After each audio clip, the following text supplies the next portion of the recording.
కాకినాడ జగన్నాథపురం యేసువారి వీధిలో అతివేగంగా వచ్చిన కారు అదుపు తప్పి పల్టీలు కొట్టింది. పలు వాహనాలు దెబ్బతిన్నప్పటికీ అక్కడ ఎవరూ లేకపోవడంతో పెద్ద ప్రమాదం తప్పింది. డ్రైవర్ మధ్యమత్తులో కారు నడపడంతో ఈ ప్రమాదం జరిగినట్లు సమాచారం. ఇంటి బయట ఉన్న ఇస్త్రీ బళ్లతో పాటు సుమారు 9 వాహనాలను ఢీకొట్టింది. సంఘటనపై మాజీ కౌన్సిలర్ జోగరాజు ఫిర్యాదు చేయగా 1 టౌన్ పోలీసులు కేసు నమోదు చేశారు. బాధితులకు న్యాయం చేయాలని స్థానికులు కోరుతున్నారు.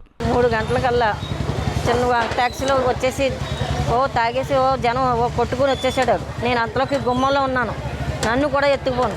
ఈలోగా 2 బళ్ళు స్కూటర్లు తన్నుకుంటా పోయాడు. మరి చాలా బేపత్యం చేసాడండి. ఈలోగా నేను పోలీస్ స్టేషన్కి ఫోన్ చేస్తే పోలీసు వాళ్ళు వచ్చారు, అన్నీ చేశారు. ఆ అబ్బాయిని తీసుకెళ్లారండి. మరి మాకు చాలా మరి నష్టపోయామండి. నష్టపరిహారం మాకు ఇప్పించవలసిందో మేము కోరుతున్నాను. నేను ఇక్కడ అందరూ కూడా చాలా నష్టపోయారండి. 4 గంటలకు యేసువారి వీధి జగన్నాథపురం 22వ డివిజన్లో చాలా ఒక రకమైన అదృష్టవంతులుగా భావించాలి. ఒక కారు వేగంగా వచ్చి రజకులైనటువంటి 2 కుటుంబాలు ఇస్త్రీ పెట్టెల మీద ఆధారపడిన వ్యక్తులు వాళ్ళని చాలా బలంగా గుద్ది మనిషి తప్పుకుంటే సరిపోయింది, కానీ లేకపోతే మనిషి చనిపోయే పరిస్థితి.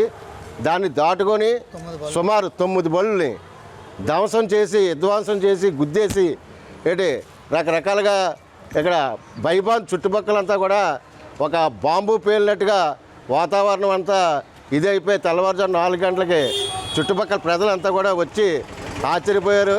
వెంటనే పోలీసు వారు వచ్చి ఆ డ్రైవర్ని తీసుకెళ్ళడం జరిగింది.